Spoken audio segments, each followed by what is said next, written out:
महिपत यमे हो चुके थे, महिपत बबरू वाहन यमे हो चुके थे। सच बात तो ये कि जात की खातिर तो भागकर शहर आए, दिन रात मेहनत की, डिग्री हासिल की, उसके पश्चात भी हमारी पीठ पर छपा वो जात का दाग नहीं मिट पाया। मगर वापस शहर आए, मन ही मन संकल्प किया कि अब 10 रुपए की बढ़ोतरी। ईश्वर भाई से कहेंगे 10 रुपए हमको चाहिए तो चाहिए भैया, यमे हो चुके थे, कोनो घाट थोड़ी ना छीले थे। पहुंच गए यमे भाई के पास, मतलब ईश्वर भाई के पास, यम ए वाले भाई साहब। अरे ईश्वर भाई। कौन? अरे हम महिपत। जी हाँ। क्यों, क्या बात है? जी कुछ नहीं, वो आपको बताना था कि हम। देखो भाई, एडवांस वगैरह इस हफ्ते नहीं मिल सकता। नहीं, हम यमे हो गए, ये बताने आए, रिजल्ट आया है हमारा। हाँ, अब याद आया। एक खबर थी तुम्हारे लिए। सुनो महिपत, कल ट्रस्टियों की मीटिंग हुई थी जी। मैंने खबर दिया, सबने तुम्हारा बड़ा अभिनंदन किया। उसके बाद अपनी ये संस्था ठहरी आदर्शवादी, इसलिए नोटिस देकर तुम्हारी सेवा समाप्त कर दी जाए, ये निर्णय किया गया। क्या कह रहे हैं आप? क्या? नौकरी तो खैर तुम्हें कहीं भी मिल जाएगी, वेतन भी अच्छा मिल जाएगा, यहाँ और तुम्हारी योग्यता का काम ही कहा। एमए हो तुम। मतलब पहले जो मैं हाँ, पहली को बकाया ले जाना, बस तुम जाओ। जय हिंद। लो भैया, बढ़ोतरी तो दरकिनार, उल्टा कटौती के शिकार हो गए। यह था हमारा यमे पास होने का पहला फल। अब सवाल था दूसरी नौकरी का, तो चिट्ठियां लिखना शुरू किया। सबसे पहले बड़े बड़े कॉलेजों में, उसके बाद छोटे छोटे कॉलेजों में, उसके बाद दूर दराज देहात के कॉलेजों में चिट्ठियां लिख लिख कर भेजना शुरू कर दिए। उसके बाद हमारे पास आया इंटरव्यू का कॉल। जी हाँ, अर्जियों की गुलेल ने काम किया था। हमारे लिए इंटरव्यू का कॉल आया, कहां से? शहर के उस जगह से जिसे लोग काफी पिछड़ा हुआ कहते हैं। जी हाँ, तो गई माता जी गया भाई, सूतराम कला विज्ञान करके एक साल भर का पुराना कॉलेज था, वहीं से हमारे लिए इंटरव्यू का कॉल आया। वह समय बर्बाद ना करते हुए हमने तैयारियां शुरू कर दी जोर शोर से। फिर अचानक ध्यान आया कि भैया आजकल के जो प्रोफेसर होते हैं वो छैल चिकनिया पोशाकी के होते हैं, अब उसका इंतजाम भी करना था। हाँ,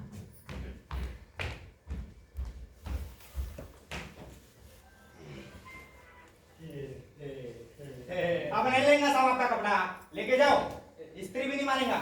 अभी पिछला काम का पेमेंट होना मांगता साहब। नहीं भाई, मैं कपड़े लाया ही नहीं हूँ। फिर काय को आया साहब? अलविदा मेरे भाई, मुलाकात होगी तुमसे दुनिया के किसी न किसी कोने में। आपको सुसाइड करना मांगता क्या? अपने बिल का क्या होगा? नहीं, पहले पेमेंट करो, पीछे सुसाइड करो। पेमेंट कहाँ से करेंगे भाई? इंटरव्यू में पहन के जाने का कपड़े तक तो है नहीं मेरे पास, तो जब तक नौकरी नहीं होगी तो बिल कहाँ से भरेंगे? अब सोच रहे हैं कि गांव में जाके ही रहेंगे। सुसाइड नहीं करने का क्या ना, तो अपने को लगा वही चीज नहीं, इरादा वो नहीं है, पर जो इरादा है कम वक्त वो पूरा होता ही नहीं है भाई, क्या करे? इंटरव्यू है। देखो भाई, इंटरव्यू कॉल आया है हमारे पास। बंडलबाजी नहीं करता ना साहब? कर देना खराब बात। मेरे घर में 6 लोग रहते हैं, 6 लोगों में 1 लोग का बोझ कोई महसूस नहीं करेगा। और अगर प्रोफेसर की नौकरी के लिए जाना हो तो कम से कम एक अच्छे कपड़े तो हो ही, नहीं तो अच्छी शर्ट तो हो ही, वरना इंटरव्यू में क्या इंप्रेशन पड़ेगा यार। कपड़ा वापस करेंगे साहब? कपड़ा अपन आपको ये कपड़ा देता है, ठीक है? आपका काम जैसे खत्म होगा तो अपन को वैसे वापस कर देना। भाई बहुत बहुत शुक्रिया तुम्हारा। हाँ। मगर यार प्रॉब्लम ये थी ना यार कि मैं तुमको ऐसे खाली हाथ नहीं जाने दूंगा। तुम लोग मेरी ये शर्ट बतौर बंधक रख लो अपने पास। और तुमको पता है यार, एमए का सर्टिफिकेट भी तुम्हारे पास रख देता, मगर यार हो सकता है कि इंटरव्यू में मांग ले तो बड़ी प्रॉब्लम हो जाएगी। सर्टिफिकेट नहीं मांगता है, पर वापस जरूर कर देना ना। हाँ। नहीं तो अपन भी गया 12 भाव, बिल भी डूबेगा, और कस्टमर का कपड़ा भी भरना पड़ेगा। बिल्कुल नहीं करना पड़ेगा मेरे भाई, तुम मेरे भाई हो, बंधु हो, सखा हो। सुनो वैसे, हाँ? शुक्रिया तुम्हारा भाई। ठीक, तो इस तरह लॉन्ड्री वाले के कपड़े लेकर और ईश्वर भाई से ब्रीफकेस लेकर हम पहुंचे इंटरव्यू के लिए।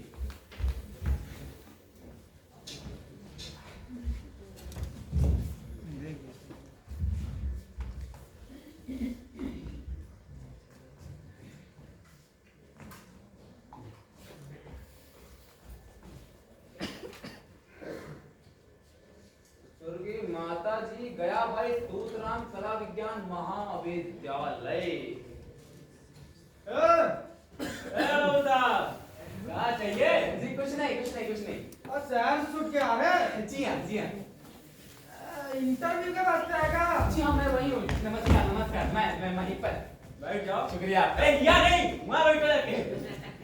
अभी आए नहीं है, जब आ जाएंगे तब बुला दिया जाएगा, समझ गए? जी। यहाँ ही बैठ रही है मैयो के। अब बाहर जाके बैठो। कहा जरूर कि बैठो, मगर बाहर बैठने लायक कुछ था ही नहीं। कहाँ बैठ जाते? फिर बाद में पता चला जिन दो लोगों को झुककर अभी में प्रणाम किया है कोई और नहीं, कमेटी चेयरमैन के छोटे भैया मेंबरान लोग। उसके बाद ठाकुर लोग भी आए।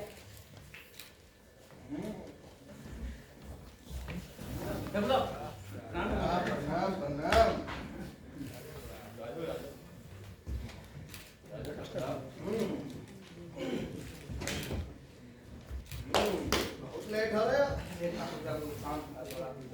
विराजो आज एजेंडा काय का बनाना साहब? वो ठाकुर साहब इंटरव्यू है। वो हिंदी के लेक्चरर की पोस्ट बनी है ना? ये शरारती आने वाला तो था शायद।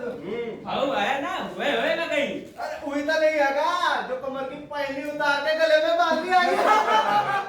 क्या कहते होगा? खड़ा था वहाँ, निपटाओ का मासा। का क्रेडिट बाकी 100 मीटिंग में जाना है मासा। अगा कोई अपनी जात का पोस्ट बढ़ने लाए? ठाकुर साहब मैंने सबसे पूछ लिया, कोई नहीं। चलो भलाए गई, हमने कही एक आध तो रहने दो, बगैर सिपाही काट शिक्षा का मंदिर है का मैयो का, जरा तो पवित्रता रहनी चाहिए। काय मासा? जी ठाकुर साहब। कितनी जमात पढ़ावा लंगोटिया? 3rd डिवीजन है ठाकुर साहब। फर्स्ट डिवीजन वाला कहाँ आता है मैयो का? हैया नौकरी ढूंढता, थर्ड ही सही। अदरा बहरा गूंगा पगलेटता नहीं आगा। नहीं ठाकुर साहब। रख लो कानून से। यह अपनी औलादे कहाँ पढ़ती लिखती है कि ऊपर की जमात में पहुंचने से मतलब कानून से। अरे आप जैसा कहें ठाकुर साहब। मासा हवेली कागज भिजवा देना, दस्तक हो जाएंगे। और क्या है चंदा में? वो ठाकुर साहब हम तो लेंगे, पर एक बार आप ले लेते तो इंटरव्यू ले लेते। हमको न लेने वाले पूछेगा उससे। का सरजा सिंह क्या पूछेंगे? माँ साहब ने कही था। ठाकुर साहब हो जाए मासा, हो जाए तारा निकम मैदान में मेरा बिछुआ बुला के लागा नेकटा आई तो। और हाँ, गाड़ी मोड़ के खड़ी करो, मीटिंग में जाना है उनका। चलो जल्दी निकलो। ये सब इतने धीरे चल रहा था कि हमको सुनाई नहीं पड़ रहा था। कितने तेज बोलते हैं ये लोग। क्या नाम है तुम्हारा? जी महिपत बबलू वाहन। क्या महिपत गबरू मानसर?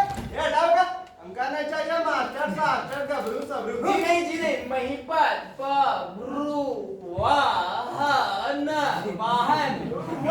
वाह कितना खूबसूरत नाम है का। ये हमारे बड़े माँ साहब। ठाकुर साहब प्रिंसिपल। अरे वही कॉलेज हेड मास्टर। अरे इन माँ साहब का नाम होधा सीधा है ससरा। ए माँ साहब चल हो जाए, चल। जी चलो वैसे कौन जात हो? जायकवाड। वैसे तो हम लोग छत्री हैं और हमारे पुरखा महाराजा चंपक सिंह की फौज में बहुत बड़े अफसर थे। उन्होंने उनके साथ युद्ध में बड़े जौहर दिखाए। शाबाश, आपका जोहर दिखाओगे हमारे कॉलेज में। इस पे कृपया दृष्टि बनाए रखना गबरू सबरू। काय सरजा सिंह? हाँ सही बात है। हमारा इंटरव्यू खत्म। अरे कौन घंटों पूछे भैया का? बारीक नुक्ते वाला दो एक क्वेश्चन पूछो और हटाओ। धन्यवाद सर, कुछ पूछ लो। नाम होएगा, दाम वो भी होएगा। जात का सवाल है वो भी साला होएगा। न पूछा रहेगा होए तो सब गया है। हाँ एक तो सवाल रहेगा, बाल बच्चे कितने हैं? परिवार नियोजन का पता रहेगा। जी एक भी नहीं। शाबाश। अच्छा एक क्वेश्चन और, खाद कै किस्म की होती है कि? हाँ सेठ। अरे ठाकुर साहब जो हो पाए हैं, हम लड़के अपने ग्रामीण इलाके के हैं और मास्टर को, प्रोफेसर को नहीं प्रोफेसर को खेती की सही जानकारी होनी चाहिए है कि? हनुमान सेठ अपनी औलादे कॉलेज में पढ़ के का खेत में खपेगी। अरे वो अभी से हाथ ले लगाते भैया के हल को। और पूछो हिंदी पढ़े माँ साहब देखिए मास्टर, आपसे हमारी कोई जिम्मेदारी नहीं आएगी हैं? शौक से पढ़ाओगे ना? ठाकुर साहब ने बोला पूछ दो क्वेश्चन, हमने पूछ धरे। सबका से अब तुम्हारी दया है। चलाओ बंदूक, लगाओ निशाना। मास्टर साहब, आपने 56 छुए की नौटंकी देखी हैगी? जी जी देखी है, वो बचपन में देखी थी। All right. उमा एक चौबोला था। उका पहला अच्छा था घोड़ा और आखिरी था राजा। बोलो बोलो चौबोला के बोल बोलो। अरे ठाकुर साहब बड़ा माहिर नुक्ता हैगा, पकड़ना आसान नहीं हैगा। माँ साहब हम बताई दे, ई का जवाब देनी दो, दूसरे हाजिर है जी बात ये है कि नौटंकी है तो श्रृंगारिक साहित्य है, और जैसे हम राष्ट्र का, देश के नौतरुणों का उद्धार इत्यादि करने में रुचि रखते हैं, तो हमें एक स्फूर्तिदायक। बस रख लिया तुमका। ठाकुर साहब अरे 3 दिन बाद आओ, गबरू सबरू निकला जी हाँ माँ साहब, जी ठाकुर साहब। हमारा कालीन कैसा चलता है का? ठाकुर साहब कैसी बात कर रहे हैं, आपका कृपा है तो। बिल्कुल बिल्कुल। कुछ गलती हो गई ना तो तुम्हारी। ठाकुर साहब। और हाँ, हवेली कागज लेके आओगे तुम ही, हर वो भी पैदल। ठीक है। हनुमान सेठ सरजा सिंह, हाँ, ठाकुर साहब। का मीटिंग के लिए जाना है, चलोगे? हाँ, हाँ,